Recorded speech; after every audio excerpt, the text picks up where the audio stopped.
Hey guys, welcome back. It's good to see you. I hope you're doing well. I hope you're happy. I hope you're healthy. I hope your family's doing great. I just hope your life's good, man. I want to talk to you about leadership today because for me, I always wanted to be a leader, but not necessarily for the right reasons. I didn't really know what it meant to be a leader, but we're all called to do that and be that in some regard. But anyways, we're talking about leadership.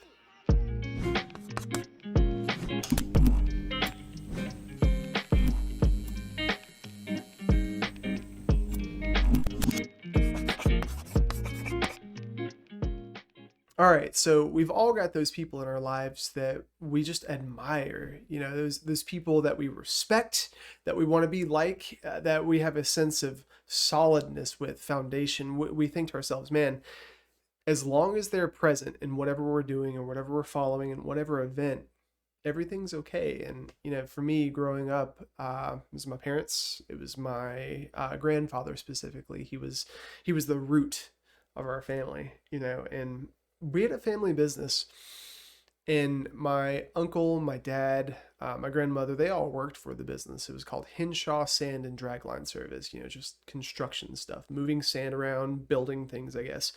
And for me, it was really interesting because we had a pretty decent family unit. It wasn't extremely healthy in many regards, relationally, communication, boundaries, all that stuff was never really talked about in a fashion where it was defined. So it was one of those things where I kind of had to just figure things out through context. I'm sure many of you can understand, and you've got things like that in your own life. But the reason I'm talking about my grandfather is because there's always something interesting about leadership where you just end up following something, or something makes you feel like everything's okay. But I guess I want to start with defining leadership. And I made a few notes because honestly, I ramble. so I defined leadership. What is leadership? As the process of setting an example while engaging our purpose and listening to the conviction of something greater than ourselves. And I decided to define leadership that way because leadership isn't something that you just step into and say, I'm going to be a leader.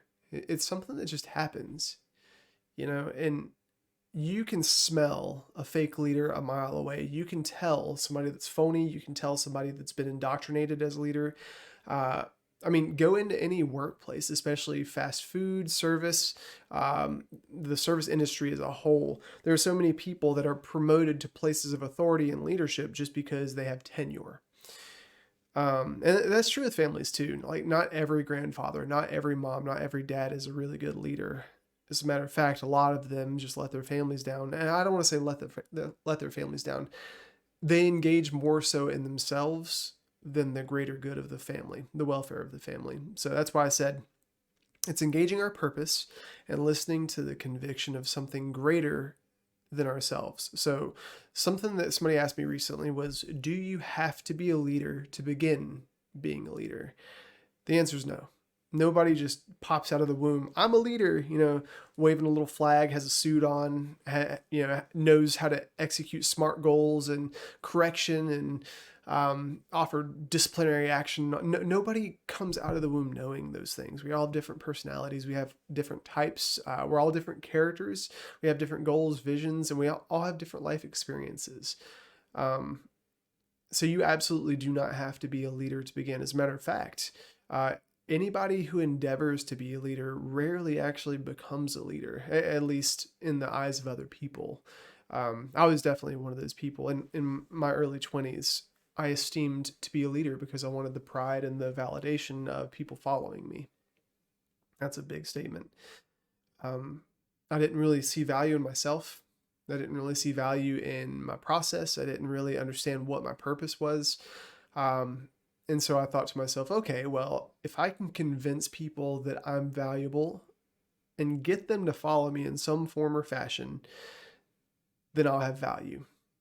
And a lot of people who jump into leadership thinking, oh, I'm going to be a leader, just for the sake of being a leader and having somebody to follow them, it's all based in insecurity.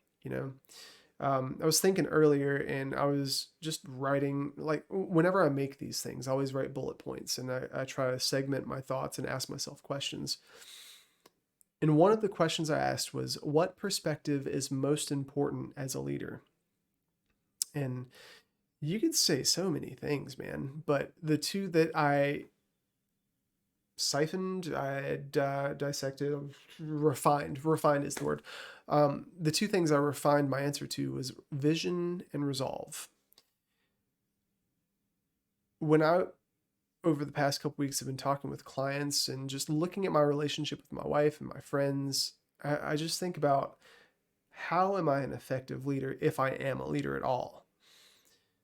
And I was just thinking about how any time that I've tried to lead or tried to be something that I'm not or more than I am, I always fall on my face. You know, it's just because I'm so focused on myself. I'm so focused on the defense of myself, and I lose complete perspective of my vision, like what I'm actually trying to accomplish. And when I get wrapped up in that, man, I lose my resolve. You know, if I look at any leader that I follow, and I've got several people that I admire that elicit feelings of safety and admiration, and I want to be like that, and just setting a good example. They've got resolve. They don't lose focus of where they're going, and that's really important for the sake of an entity, a following entity, whether it's one person or a mass of people. So you have to have vision. You got to know where you're going. You got to not give up. And part of that is learning to handle failure. So the interesting thing about failure is that we're all taught, if you go through elementary, middle, high school, college, if you just look at all the social constructs and whatever, we're taught that success is what we're supposed to build our lives on. And yes, success is really important, but 80% of everything you do is failure. There's so much more learning through trial and failure than learning through, hey, I did this well. That's why people who succeed often, not everybody, but a lot of people who succeed have to fight the urge to just rest on their laurels because you don't learn anything from it. That's not necessarily true. You learn what works, but what I'm saying is when you try something and you fail at it, you realize, okay, either I did something wrong or I'm missing something to go where I need to go. And it's all here. It's all here. It's all you. It's not somebody else. It's you. Um, and we're not taught as a society how to handle failure well. Excuse me. We equate failure with lack of value, lack of potential, lack of just lack in general. Like if you are failing, you are a failure. That is what is communicated in our society. Um, and that's really toxic, man. It's not a healthy way to live life. Some of the most, and I'll hazard to say all of the people that I follow, all of the people that I admire have learned to handle failure in a way where it doesn't address their value as a person. It's really easy to get into this mode where we think, okay, well, I've done A, B, C, and D, and I failed in these relationships. I failed at my job. I failed in this endeavor, financially, relationally. I can't kick this habit. I've got this I got this going on. And we look at it and we think, I am a piece of crap. I have failed. And that's that circular thinking that keeps reinforcing because you look for reasons and you find reasons why you fail. And other people do it too, man, because we've all got that insecurity. Everybody can say, well, you failed here, here, here, and here, so you must be a failure. And it's just a bubble of confirmation bias. It's an echo chamber, man, and it's so, so damaging. But I want to challenge you. If you are going to go to a place where you are following a vision and listening to engaging in resolve and listening to conviction, failure is going to be a large part of that process. It's how you learn. Growing up, I don't remember if anybody told me not to put my hand on a stove, but I learned that things are hot, and that's good if it comes to food, but if it comes to being too hot, then that's something that can burn my hand. So I just put two and two together through trial and error and doing dumb stuff. Like, man, I remember one time, my grandfather was in construction, as I mentioned. I went down to his little shop and I got a 2-liter bottle of Mountain Dew, poured gasoline in it, and I was thinking to myself, okay, this is going to be really cool. I'm going to make a bomb. It's going to explode. Did not register in my brain that if I'm in proximity to something when it explodes, I get hurt. or that gas has fumes. Did not know that. And I must have been like 7 or 8. So I had this 2 liter bottle, filled it with gasoline, probably like 2 or 3 inches, struck a match. And when I held the match over the top of the 2 liter bottle, it went. Now, a lot of people say it's common sense, and it was common sense. And I'm a guy and I do stupid things, continue to do stupid things. Ask my wife. But what happened was by doing that, my hand got burned pretty bad. Now, it wasn't like a 2nd or 3rd degree burn. It's one of those things where it's just like, and then it aches for a week afterwards. Did I tell anybody? No, because I was embarrassed of my failure. I was also doing something I wasn't supposed to be doing. So, that not only would I have had a hurt hand, but I probably would have also gotten a belt or a punishment or grounded or something. And that was just as bad. But I never did that again. To this day, I've never done that again. Now, I've done similar things like dumb things with fireworks and whatnot, but I learned if I do this, there is a consequence. And that's how you move forward. So, how are you responding? I had somebody a while back that came to me and they said, this is happening, and these people are doing these things, and these people are having these perspectives. And this person in particular is in a place of leadership or is endeavoring to lead people. And my question to them, I could have said, oh, okay, well, what are these people thinking? What are they doing? Whatever. If you truly are trying to lead people in a healthy way, once again, that means engaging in your purpose and listening to the conviction of something greater than yourself. That's all personal responsibility. So how are you responding was my question. And that's a really, that question cuts you open, especially if you're tempted to look at other people and place blame, or if you're feeling defensive of what you think is something that's encroaching or aggressing your value. How am I responding? What is my personal responsibility in this? In America, we're not taught to engage that either. What is my response? What is my part in this, especially as a leader? If you look at Jesus, there are so many times where he could have addressed us, the people, as sinful, sinful, sinful, sinful, sinful, bad, bad, bad. You're doing this wrong. You're the reason for this. And the dude got himself nailed to a cross and whipped and was just tortured. And he wasn't even the one that was doing the wrong stuff. He focused on what he was capable of doing. He was focused on the vision and the conviction of something greater than himself, which was to do something for other people, to deny himself and to give himself up for the very people that were aggressing him. And so when we operate in defense, it's just pride. It's just thinking, I am lacking something, therefore I need to protect myself. But if you're responding in favor of the goal, which is the opposite of defense of yourself, you're operating in humility. Because if you're engaging in something and there's a conflict of some sort or an area where you failed and you look at, okay, what's my part in this? That is a boundary. Everything within your boundary and everything within your home, so to speak, because my home is boundary. My front door, my back door, my garage, I lock it, I open it, I choose what comes in, I choose what comes out. I decide what the colors, what kind of furniture I like. I get to decide all that stuff. I can't do the same for my neighbor. If they ask me, I can provide my perspective, but I can't force them or expect them to do anything because that's their house. And so when it comes to humility, that's looking inside my house and saying, okay, do I have mold? Do I need to do my dishes? Am I not paying my power bill? But in these situations, if you act in defense, instead the question would look like, why isn't somebody paying my power bill for me? Man, there's mold in here. Why didn't the builders do better? Even though this house was my house was born. This house was constructed in 1994.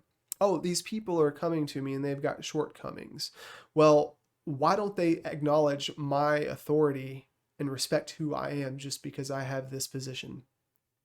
Well, once again, leadership is engaging in our purpose and listening to the conviction of something greater than ourselves. Guys, something important to think about with all this is the question of whether people follow your vision or your character. And that's really confusing because a lot of times we think that because people are headed in the same direction and I have a position of authority in that direction, that they should follow me and respect me just because. But the definition of vision is having a goal for something greater for the betterment of whatever. And that could look like having a financial goal for your family, paying off your house for your kids. It should be, or could be, well, them getting into a specific college or getting a specific type of education for a trade or learning to handle relationships in a loving manner. That is a healthy vision. But character is different. Character is how you do that yourself. Character, if you look at it biblically, I forget exactly where where this is said, but it says that it starts with our thoughts, which become, and this is all a choice, guys. Character is a choice. Character is not something you're born with. Character is all these thoughts that you have that you allow to manifest from your mouth as words, because the Bible says that it's not what goes into a man that defiles him, it's what comes out of him, right? And so all the things you choose to engage, you choose to say, is what defiles you. So the way you develop character is by taking what's here, you allow that to come out of your mouth, and what comes out of your mouth becomes your actions, what you do with it. Your actions become habits, and your habits become character. So if you look at that progression, it all starts with your thoughts. And you get to choose how you engage those thoughts. You get to choose what you do with them, what you say. And there are so many books out there. One that I read a while back was called Taming Your Tongue, and it talked about all sorts of different tongues: the lying tongue, the deceitful tongue, the manipulating tongue, whatever. And as I was reading through it, I was thinking to myself, I don't deal with any of this. But when I started asking myself the why questions, why do I defend myself? How do I defend myself? Just the other night, um, my wife and I had a conflict, and I was very tempted to defend myself. And where my mind went was, okay, I know she wants to be heard in this, but I feel like I'm being misrepresented. So that thought came out of my mouth as, well, you didn't do this, this, this, this, this. And that action caused me to do something that is not loving, right? And I'm not going to say what it is. We don't have marital issues or anything. It's just common relationship things and conflict. But I was totally in defense of myself. But character, as I mentioned, is just learning to change all that, choosing to change all that, being responsible for yourself. Going back up one more time, what is leadership? It's engaging in our purpose and listening to the conviction of something that's greater than ourselves. Listening to the conviction of something that's greater than ourselves. That's really tough because the human complex does not want to be in submission to something else.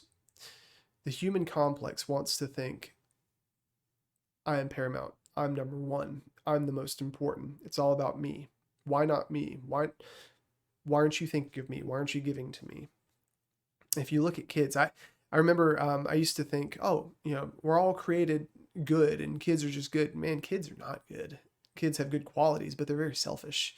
They want their own. Look at babies, man. Before they have the object permanence and before the awareness of others and relationships, they get pissed off if you take their Cheetos, man, and they'll scream. They don't care about you. Babies are so frustrating, man. Toddlers, children, young children are so frustrating because they're very selfish beings, and rightfully so, because they've been not taught relationship. But the key there is taught, try, fail, adjust. That's what being taught is: trying, failing, adjusting. And through that process, we are given the grace to try, fail, and adjust, because at that point in our life, it's understood we don't know these things. And there are things that you're going to step into as a leader that you don't know. And society will convince you, regardless of how old you are, regardless of the industry that you go into, that grace is not a thing. I want 100% execution. It's all about efficiency. I want an A grade. If you don't make a certain percentage, if you don't keep your KPIs high enough, we're going to replace you. And that's scary. That's communicating to the person, well, if you don't perform, you get outed.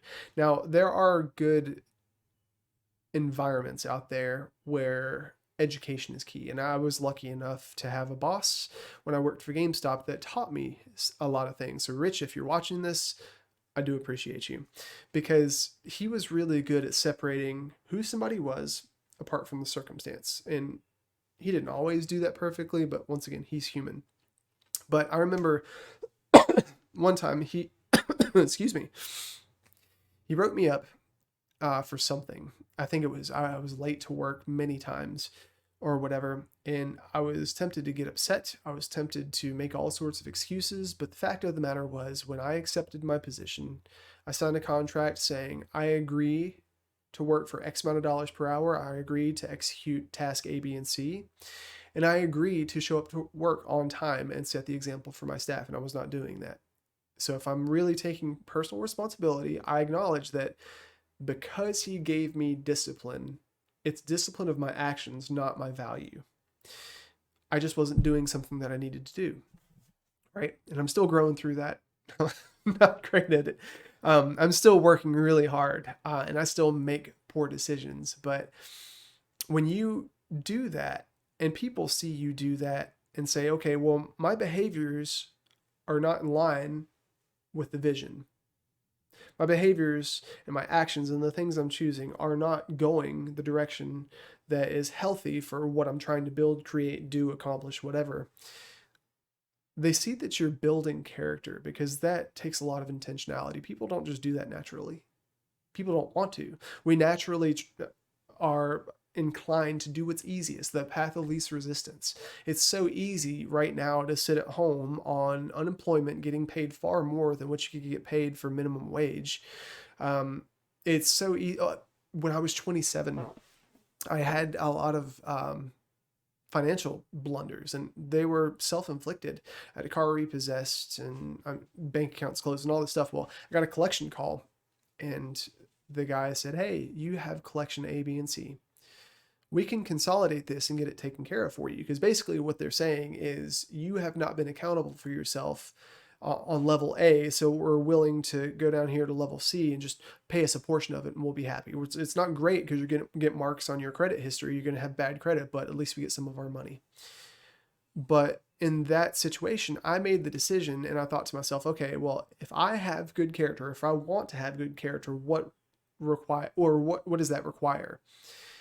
And I just felt conviction. Now, back then I was not following God. I didn't know who Jesus was truly. So this was completely different. But it's the same thing. It's love. It's loving myself properly, which is holding myself accountable and disciplining myself. I made the choice to pay the full amount, even though I didn't have to. And that sucked. I was working a minimum wage job and I owed like $4,500 on a $3,500 credit limit credit card. My card just recently been unrepossessed, and so I was paying for all that stuff. And it would have been so much easier to just take the path of least resistance, but I didn't, because I knew that I wanted to be a man of character, and I knew that that required me to do a lot of crap that I didn't want to do that sucked.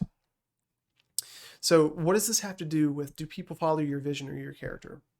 Well, when you are headed in a direction, you're going to find people that pop up and they just identify themselves, not because they're saying, hey, follow me. They're going to identify themselves because you see in them things that you know are healthy. You see in them things that create a solid foundation that can be trusted.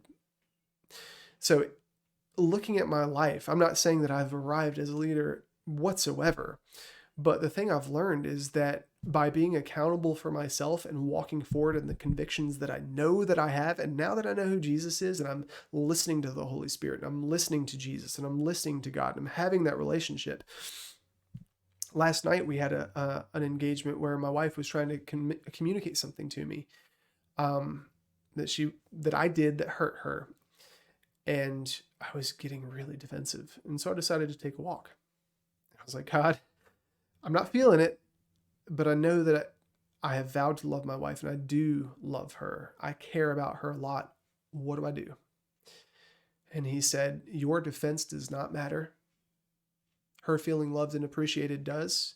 And if you've done something wrong, You just need to face the consequences with your chin held high, knowing that it doesn't address your value. But this is an opportunity to show her that you have character. And I was like, okay. And so I did that. Um, Came back and we talked, and she said that she was mad at me. And I said, that's fair. I deserve that. I'm sorry. And I just gave her time. And what that does, guys, like the vision for my marriage is providing a safe place for my wife to know that I'm always going to choose her over how I feel.